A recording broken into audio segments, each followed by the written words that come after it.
Hello, I'm Gwen Davis, and I'm Matthew's mother, and Felicia is his sister. Matthew was born prematurely, and he lost his sight as a result of the prematurity, and he has autism. We live in the Hillcrest subdivision. Matthew is now 25 years old. Matthew, his favorite thing to do is just to come out and walk on the trails. Sometimes we just like to sit and listen. I think it's probably his favorite thing to do is to walk the trails and just sit and listen and just be in it. I think when he's out, especially when he feels the openness, is when he feels like the most freedom. You know, he doesn't look for assistance when he's walking. He always gets a big smile. I want to tell him you live your best life when you're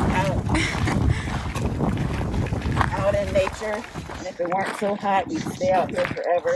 We have minimal experience with trees because they aren't on the trails. We appreciate the shade. Because that's usually where we take our breaks.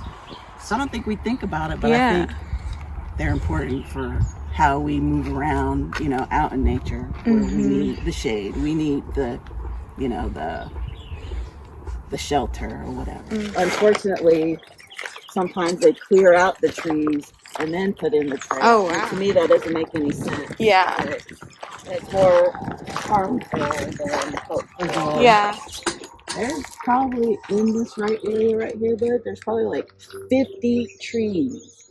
And they're all like really small. I want you to see like how small they are. You see how small that is? There's like 50 of these in here. And all of them together made the shade. They're a bunch in a cluster, and they, come here, let's see. But they're kind of drying out because summer's over. I want you to see it.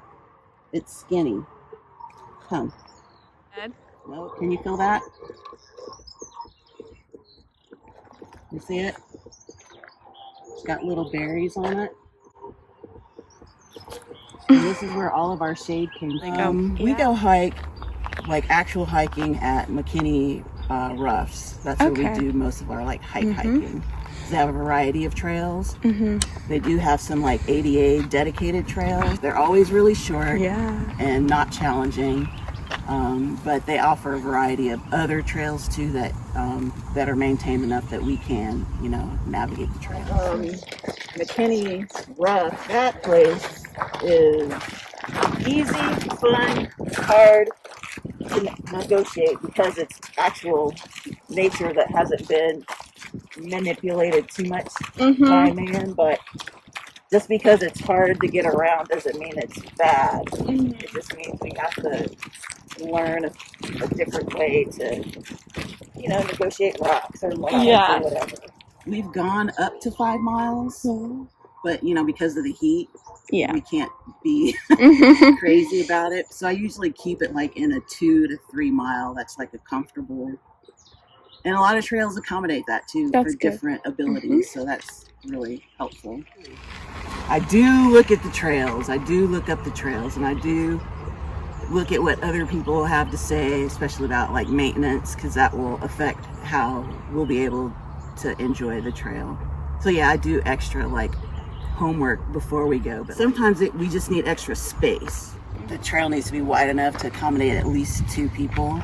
But probably our biggest obstacles would be just trail markings, finding the trails and being able to stay on the trails. They're always visual, but they're hard to find even if you have vision. Yeah, I think some kind of tactile marker that was like kind of universal because, you know, he's not the only visually impaired hiker out there. So some kind of tactile universal marker. Having like specific ADA areas like out in nature is great, but they don't always have to be short, and they don't always have to be like, I want to say easy. He can try to do anything that he wants to try, you know.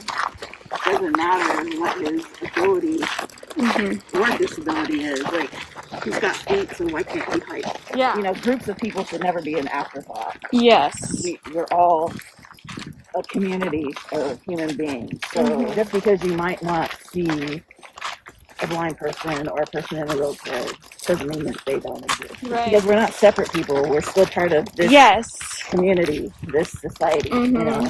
I think just don't assume that one type of disability is the same. Hiking and nature should accommodate everybody to the way they want to encounter it, and don't just assume that people with disabilities just want something smooth and easy, and they don't want it put in their laps either. We want to go to it just like everybody else does, and we want to experience it like as authentically and as natural, you know, as everybody else does. Well, I think more than anything, I just want people to know that, you know, we're out here.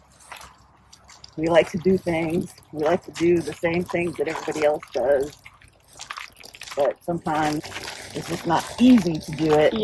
Because we haven't been thought of. Can you say thank you? Can you tell her thank you? High five? High five. Okay. Thank you. Thank you.